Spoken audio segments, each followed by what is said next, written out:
मुंबई से पश्चिम बंगाल के दुर्गापुर जा रहे स्पाइस जेट के विमान अचानक से खराब मौसम की चपेट में आ गया। विमान दुर्गापुर के काजी नजरुल इस्लाम एयरपोर्ट पर उतरने वाला ही था, लेकिन खराब मौसम की वजह से हवा में ही झटके खाने लगा। कुछ देर के लिए ऐसा लगा कि विमान तेज हवाओं के बीच फंस गया है। इस दौरान यात्रियों की सीट के ऊपर बने केबिन से यात्रियों का सामान निकलकर गिरने लगा, जिससे विमान में बैठे 40 लोग घायल हो गए। तस्वीरें देखिए जरा।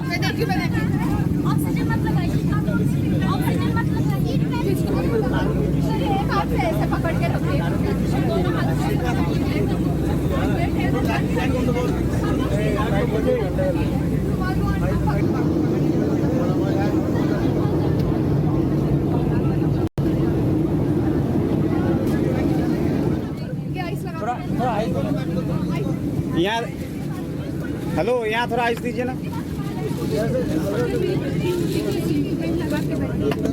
सर सीट बेल्ट लगा के बैठना सब लोग। सीट बेल्ट लगा लीजिए, मत खोलो। एक हाथ से ऐसे पकड़ के रखिए। दोनों हाथ से।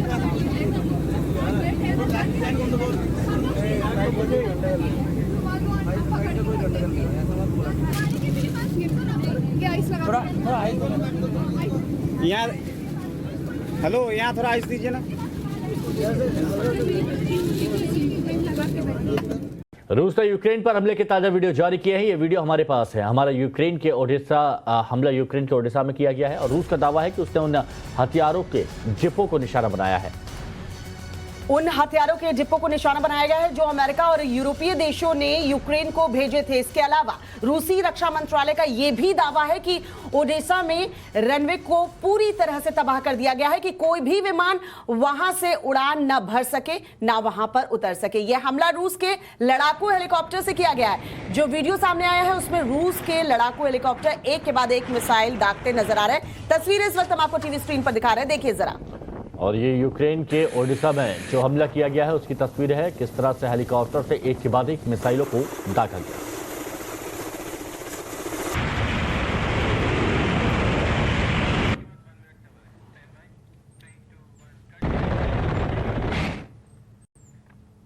मध्य प्रदेश के खरगोन के लोगों के लिए एक अहम खबर हमारे पास है। पूरी खबर हम आगे आपको दिखाएंगे, लेकिन मध्य प्रदेश की खबर से पहले 1 मिनट में एक खबर देखने का वक्त है। राज ठाकरे ने मस्जिदों से लाउड स्पीकर हटाने को लेकर 3 मई तक का अल्टीमेटम दिया है।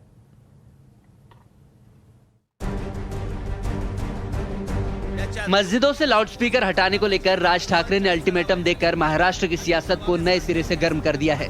औरंगाबाद में रैली को संबोधित करते हुए राज ठाकरे ने कहा कि मस्जिदों से लाउडस्पीकर हटाने के लिए दी गई 3 मई की समय सीमा के बाद जो कुछ भी होगा उसके लिए मैं जिम्मेदार नहीं होऊंगा।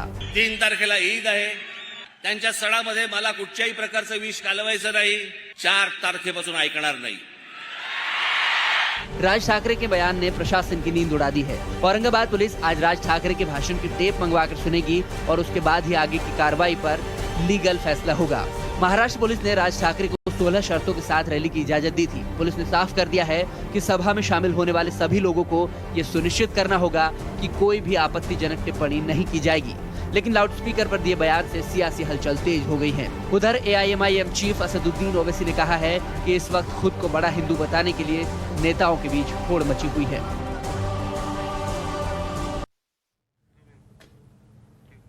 तीन दिवसीय यूरोप दौरे पर प्रधानमंत्री नरेंद्र मोदी रवाना हो गए हैं। एक रिपोर्ट आपको दिखाते हैं, देखिए जरा। विदेश नीति के लिहाज से भी पीएम मोदी की यात्रा काफी अहम मानी जा रही है। 3 दिनों के दौरान पीएम मोदी जर्मनी, डेनमार्क और फ्रांस जाएंगे। यात्रा के पहले चरण में पीएम मोदी आज बर्लिन में जर्मन चांसलर के साथ बातचीत करेंगे। इस बैठक में दोनों देशों के कई मंत्री भी शामिल होंगे। जर्मनी में पीएम मोदी भारतीय समुदाय से भी बातचीत करेंगे। यात्रा के दूसरे चरण में पीएम मोदी डेनमार्क जाएंगे और वहाँ द्विपक्षीय वार्ता के अलावा बिजनेस लीडर्स के साथ बैठक का भी उनका कार्यक्रम है। इस दौरान डेनमार्क में पीएम मोदी भारतीय समुदाय के लोगों से भी मुलाकात करेंगे। यात्रा के अंतिम चरण में पीएम मोदी कुछ वक्त के लिए पेरिस में रुकेंगे, जहां राष्ट्रपति इमैनुअल मैक्रों से मुलाकात होगी। प्रधानमंत्री मोदी की यूरोप यात्रा ऐसे वक्त हो रही है जब यूरोपीय देश कई चुनौतियों का सामना कर रहे हैं, जिसका जिक्र पीएम मोदी ने भी किया है। वहीं दूसरी ओर रूस यूक्रेन युद्ध के चलते रूस के खिलाफ ज्यादातर यूरोपीय देश एकजुट हैं। यूक्रेन रूस युद्ध पर भारत का स्टैंड अब तक न्यूट्रल ही रहा है।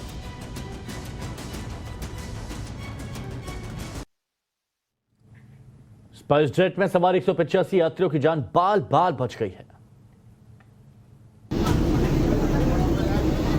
तूफान की वजह से विमान हवा में ही बेकाबू हो गया, लेकिन पायलट की सूझबूझ से विमान में सवार 185 लोगों की जान बच गई। स्पाइस जेट का विमान दुर्गापुर एयरपोर्ट पर लैंडिंग करने ही वाला था कि तूफान में फंस गया। तूफानी हवाओं में फंसते ही विमान के अंदर हलचल मच गई है। केबिन से सामान गिरने लगे। गनीमत रही कि पायलट ने विमान की सेफ लैंडिंग करा ली। हादसे में 40 यात्रियों को चोट आई है। एयरपोर्ट पर सभी घायल यात्रियों का इलाज किया गया। विमान में 185 यात्री सवार थे। बताया जा रहा है कि खराब मौसम के कारण विमान में अफरा तफरी होने पर पायलट ने सीट बेल्ट लगाने का साइन दिया था। निर्देश मिलते ही यात्रियों ने सीट बेल्ट भी लगा लिए, जिससे बड़ा हादसा टल गया। विमान में सवार यात्रियों के मुताबिक फूड ट्रॉली से टकराने की वजह से कुछ यात्री घायल हो गए। स्पाइस जेट ने दुर्भाग्यपूर्ण घटना पर खेद व्यक्त किया। फिलहाल इस बात की जांच की जा रही है कि आखिरकार विमान तूफान में कैसे फंस गया। क्या खराब मौसम की जानकारी पहले से नहीं दी गई थी?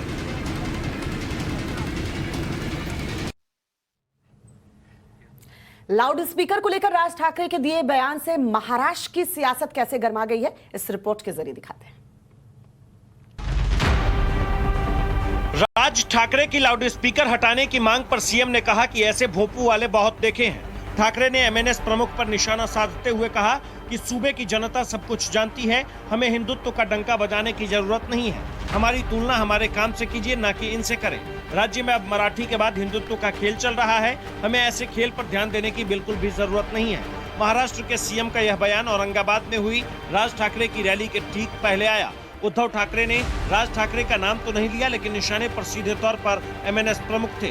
सीएम ठाकरे ने कहा कि लाउड स्पीकर का मुद्दा सभी धर्मों से जुड़ा है, सिर्फ अजान से नहीं। लाउड स्पीकर को लेकर उद्धव ठाकरे ने केंद्र सरकार पर भी निशाना साधते हुए कहा कि इतनी परेशानी है तो जैसे नोटबंदी पूरे देश में लागू की गई थी, वैसे ही केंद्र सरकार लाउड स्पीकर को लेकर क्यों नहीं एक राष्ट्रीय नीति बना देती है। उद्धव ठाकरे के इस बयान के बाद औरंगाबाद में एमएनएस की रैली हुई, जहां से एक बार फिर राज ठाकरे ने लाउड स्पीकर का मुद्दा उठाया। और राणा दंपति की जमानत पर आज कोर्ट से फैसला आ सकता है। पिछली सुनवाई के दौरान दोनों पक्षों की दलील सुनने के बाद कोर्ट ने फैसला सुरक्षित रख लिया था। आज नवनीत राणा और रवि राणा की जमानत पर फैसला आ सकता है। शुक्रवार को हुई बहस के दौरान करीब 2.5 घंटे तक दोनों पक्षों के वकीलों ने अपनी दलीलें रखी थी। राणा दंपति पर धार्मिक भावनाओं को भड़काने और राजद्रोह का आरोप है। कोर्ट में मुंबई पुलिस ने जमानत का विरोध करते हुए कहा कि नवनीत राणा पर गंभीर आरोप है, बाहर निकलकर केस को प्रभावित कर सकती हैं। वहीं राणा दंपति के वकील ने दलील पेश करते हुए कहा, राणा दंपति एक जिम्मेदार नागरिक हैं, हर शर्त का पालन करेंगे। वकील ने लगाए गए राजद्रोह के आरोप पर भी सवाल उठाया। इस दौरान वकील ने राणा दंपति की 8 साल की बेटी का भी हवाला दिया। दरअसल सारा विवाद तब शुरू हुआ था जब नवनीत राणा ने ऐलान किया था कि सीएम उद्धव ठाकरे के घर मातोश्री के बाहर हनुमान चालीसा का पाठ करेंगी। ऐलान के बाद शिवसेना के सैकड़ों कार्यकर्ताओं ने नवनीत राणा के खिलाफ प्रदर्शन किया, जिसके बाद राणा ने हनुमान चालीसा पढ़ने का प्लान रद्द कर दिया, लेकिन पुलिस ने उन्हें गिरफ्तार कर जेल भेज दिया। फिलहाल 14 दिन की न्यायिक हिरासत में है। दिल्ली के वीवीआईपी इलाके में घर में घुसकर बुजुर्ग की हत्या कर दी गई। पूरी खबर 1 मिनट में आपको दिखाते हैं। बताया जा रहा है कि 2 बदमाशों ने घर के अंदर लूटपाट भी की है और कैश लेकर फरार हो गए। पुलिस के हाथ सीसीटीवी फुटेज लगे हैं। सीसीटीवी फुटेज में 2 लड़के घर से निकलकर भागते दिख रहे हैं। बदमाशों ने चाकू गोदकर वारदात को अंजाम दिया है। घटना दिल्ली के सिविल लाइंस इलाके की है। मृतक के बेटे के मुताबिक सुबह 6:40 पर उसने अपने पिता को बिस्तर पर पड़े हुए देखा। बिल्डर के शरीर पर चाकू से 4 वार किए गए थे। पुलिस ने हत्या और लूट का केस दर्ज कर लिया है। पुलिस की टीमें सीसीटीवी में कैद आरोपियों की तलाश कर रही है। यहाँ आपको बता दें कि जिस कोठी में वारदात को अंजाम दिया गया, वहाँ से नॉर्थ दिल्ली के डीसीपी का ऑफिस कुछ दूरी पर है। इसके साथ ही दिल्ली के मुख्यमंत्री का आवास 1 किलोमीटर के दायरे में है, जबकि एलजी हाउस तकरीबन 1.5 किलोमीटर दूर है। रामकिशोर अग्रवाल का प्रॉपर्टी का काम था। परिजनों के मुताबिक वारदात के समय सब सो रहे थे। नीचे वाले फ्लोर पर बिल्डर अकेले रहते थे और बेटा बहू पहली मंजिल पर थे। बिल्डर की हत्या चोरी के इरादे से की गई या सोची समझी साजिश है। पुलिस हर एंगल से जांच में जुट गई है। दिल्ली के शाहीन बाग ड्रग्स केस में हवाला केस से जुड़ा एक बड़ा खुलासा हुआ है। एनसीबी ने हवाला कारोबार से जुड़े शमीम नाम के शख्स को गिरफ्तार किया है। 50 साल के शमीम का संबंध दुबई के कई हवाला कारोबारियों से है। हाल ही में शाहीन बाग और जामिया में बड़ी कार्रवाई करते हुए एनसीबी ने करोड़ों रुपए की ड्रग्स बरामद की थी। शाहीन बाग ड्रग्स केस में शमीम की गिरफ्तारी एक बड़ी कामयाबी के तौर पर देखी जा रही है। जानकारी के मुताबिक ड्रग्स को अफगानिस्तान से दिल्ली एनसीआर लाया जा रहा था। शमीम एक बार में करीब 40 से 50 लाख रुपए हवाला के जरिए दुबई भेजता था। दिखाने के लिए शमीम मंडी में आड़ती का काम करता था। शाहीन बाग ड्रग्स केस में अब तक 5 लोग गिरफ्तार किए जा चुके हैं। बताया जा रहा है कि शमीम 2 साल से शाहिद के संपर्क में था, जिसको पुलिस पहले ही गिरफ्तार कर चुकी है। माना जा रहा है कि शाहिद ने ही शमीम को रैकेट में शामिल किया था। इस केस में 5 गिरफ्तारी के बाद उम्मीद जताई जा रही है कि आने वाले वक्त में कोई बड़ा खुलासा हो सकता है।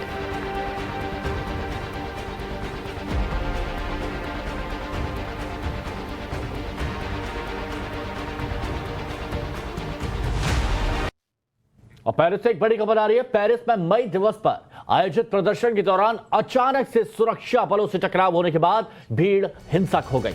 फ्रांस में लोगों ने नवनिर्वाचित राष्ट्रपति इमैनुअल मैक्रो के खिलाफ प्रदर्शन किया और पुतला फूंका, जिसके बाद पुलिस को उन्हें रोकने के लिए बल प्रयोग करना पड़ा। प्रदर्शनकारियों ने कुछ बैंक और एक रेस्टोरेंट में तोड़फोड़ भी की। लोगों को रोकने के लिए पुलिस को आंसू गैस का इस्तेमाल करना पड़ा। प्रदर्शन के दौरान सड़कों पर लगे साइन बोर्ड को भी प्रदर्शनकारियों ने तोड़ दिया। करीब 250 लोगों को पुलिस ने हिरासत में लिया है। कार्रवाई की जा रही है और ये वो तस्वीरें आपको दिखा रहे हैं।